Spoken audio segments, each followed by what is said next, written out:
اللهم صل على محمد وعلى آل محمد كما صليت على إبراهيم وعلى آل إبراهيم إنك حميد مجيد. اللهم بارك على محمد وعلى آل محمد كما باركت على إبراهيم وعلى آل إبراهيم إنك حميد مجيد. آج کے ہماری حدیث مبارکہ بادروا بالصدقہ، ترجمہ صدقہ دینے میں جلدی کرو. اللہ اکبر کبیرہ. حدیث مبارکہ کے الفاظ، ایک ایک لفظ، ایک ایک نصیحت، ایک ایک بات بڑی پیاری. اللہ اکبر. یہ حدیث مبارکہ کے الفاظ یہ زندگی کو کامیابی کی طرف لے جانے والے، یہ زندگی کو سیدھی راہ پر دکھانے والے، سیدھی راہ پر ڈالنے والے اور جنت کی منزل دینے والے الفاظ ہیں. آج ہماری حدیث مبارکہ صدقے کے بارے میں، کہ صدقہ دینے میں جلدی کرو. اللہ اکبر کبیرہ. صدقہ اور تبلیغ یہ دو ایسے کام ہیں کہ ان کا دائرہ بہت وسیع ہے، بہت وسیع ہے. کسی کو اچھی بات بتلانا یہ تبلیغ بھی ہے اور صدقہ بھی ہے. اللہ ان دونوں کاموں کی توفیق نصیب فرمائے. صدقہ انسان کو ہر قسم کی تکلیف، پریشانی، مصیبت، بیماری سے بچا لیتا ہے. صدقے کے بارے میں آتا ہے کہ صدقہ اور جو ہے نا بلا اور مصیبت سے محفوظ رکھنے کا باعث بنتا ہے. یہاں یہ بھی کہا گیا کہ صدقہ اور مصیبت یہ دو گھوڑوں کی طرح ہیں. صدقہ اور مصیبت یہ دو گھوڑوں کی طرح ہیں جن کی شرط لگی ہو، جو پہلے نکل جائے تو دوسرا اسے مل سکے. اگر صدقے میں پہل کی جائے گی تو بلا اور مصیبت نہ پہنچے گی، اور جب صدقہ نہ کیا جائے تو بلا و مصیبت آ پڑے گی. مطلب انسان کو، مومن کو صدقہ کرتے رہنا چاہیے تو وہ اس سے پریشانیاں دور رہتی ہیں، پھر پریشانیوں کے ختم کرنے کا باعث بنتا ہے. مفہوم حدیث ہے کہ رسول اکرم صلی اللہ علیہ وسلم نے فرمایا کہ جس نے پاک کمائی سے ایک کھجور کے برابر بھی صدقہ کیا تو اللہ تعالیٰ اس صدقے کو اپنے دائیں ہاتھ میں لیتا ہے، اور اللہ تعالیٰ صرف بندے کی پاک کمائی ہی کو قبول کرتا ہے، پھر اس کو خیرات کرنے والے کے لیے پالتا رہتا ہے. مطلب جس نے اس مال میں سے خرچ کیا وہ مال صدقے خیرات کا اللہ تعالیٰ پالتا رہتا ہے. جس طرح تم میں سے کوئی شخص اپنے بچڑے کو پالتا ہے، اس طرح اللہ تمہارے صدقے اور خیرات کو پالتا ہے، یہاں تک کہ وہ صدقات اور خیرات پہاڑ کے برابر ہو جاتی ہے. سبحان اللہ، سبحان اللہ. کہ یہ صدقہ جب انسان دیتا ہے، جب مومن دیتا ہے تو اللہ تعالیٰ کے ہاتھ میں جاتا ہے، پہلے اللہ کے ہاتھ میں جاتا ہے. اب یہاں پر ایک بڑی پیاری بات مجھے یاد آ رہی ہے، بڑی پیاری روایت یاد آ رہی ہے کہ حضرت عائشہ رضی اللہ عنہا کے بارے میں کتابوں کے اندر درج ہے کہ اللہ کے نبی صلی اللہ علیہ وسلم جو صدقے کی فضیلت کے بارے میں بتایا کرتے تھے، اور آپ تو ہر بات پر عمل کرنے والی تھیں. اللہ اکبر کبیرہ. تو ایک دفعہ آپ نے دیکھا کہ حضرت عائشہ رضی اللہ عنہا جو ہیں وہ سکوں کو، اپنے مال کو دھو رہی ہیں، بڑی معصومیت سے دھو رہی ہیں. تو اللہ کے نبی صلی اللہ علیہ وسلم نے فرمایا، عائشہ یہ آپ کیا کر رہی ہیں، یہ آپ کیا کر رہی ہیں؟ تو آپ رضی اللہ عنہا فرماتی ہیں کہ یا رسول اللہ صلی اللہ علیہ وسلم، میں نے آپ کی زبان مبارک سے سنا ہے کہ صدقہ کرنے والے کا، صدقہ جو بندہ کرتا ہے تو وہ مال پہلے اللہ کے ہاتھ میں جاتا ہے. اللہ اکبر کبیرہ. تو میں چاہتی ہوں کہ وہ مال جو ہے وہ اللہ کے ہاتھ میں پاک مال جائے. اللہ کے نبی صلی اللہ علیہ وسلم آپ کی کم عمری پر اور آپ کی اتنے اخلاص نیت پر، محبت پر مسکرانے لگے. اللہ اکبر کبیرہ. یہ کتابوں کے اندر واقعہ درج ہے. اللہ اکبر کبیرہ. کہ صدقہ دینے والے سے پہلے اللہ کے ہاتھ میں جاتا ہے، پھر اللہ اس کو بڑھا چڑھا کر بندے کو دیتے ہیں. صدقہ آفات اور مصیبت کے لیے ڈھال بن جاتا ہے. صدقہ کرنے والے کی عزت و ناموس کی حفاظت کی جاتی ہے. صدقہ ہر قسم کی بیماریوں کا شافی علاج ہوتا ہے.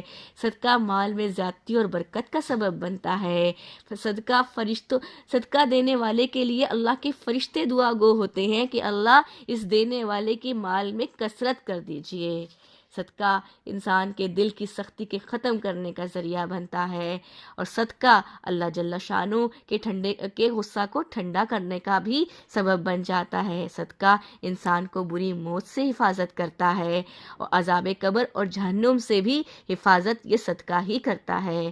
جب قیامت کی برستی آگ ہوگی تو اس وقت یہ صدقہ ٹھنڈا سایہ بن جائے گا. اللہ اکبر کبیرہ. اللہ ہمارے ہاتھوں کو ہر وقت، اللہ میرے مالک، دینے والوں میں سے رکھے، اللہ دینے والوں میں سے رکھے. حدیث مبارکہ میں آتا ہے، یہ حدیث مبارکہ حضرت ابو موسیٰ اشعری رضی اللہ عنہ سے روایت ہے کہ رسول اللہ صلی اللہ علیہ وسلم نے فرمایا ہر مسلمان پر صدقہ ہے۔ پوچھا گیا اگر اس کو کچھ دستیاب ہی نہ ہو تو آپ صلی اللہ علیہ وسلم نے فرمایا اس کو چاہیے کہ وہ اپنے ہاتھوں سے کام کرے اور خود کو بھی فائدہ پہنچائے اور صدقہ بھی کرے۔ صحابہ کرام رضی اللہ عنہ نے فرمایا اللہ کے نبی صلی اللہ علیہ وسلم اگر کسی کے پاس اتنی بھی طاقت نہ ہو تو اللہ کے نبی صلی اللہ علیہ وسلم نے جواب فرمایا کہ پھر وہ بندہ محتاج زدہ کی مدد کرے۔ عرض کیا گیا یا رسول اللہ صلی اللہ علیہ وسلم اگر اس کے پاس اتنی بھی طاقت نہ ہو کہ وہ محتاج کی مدد کر سکے؟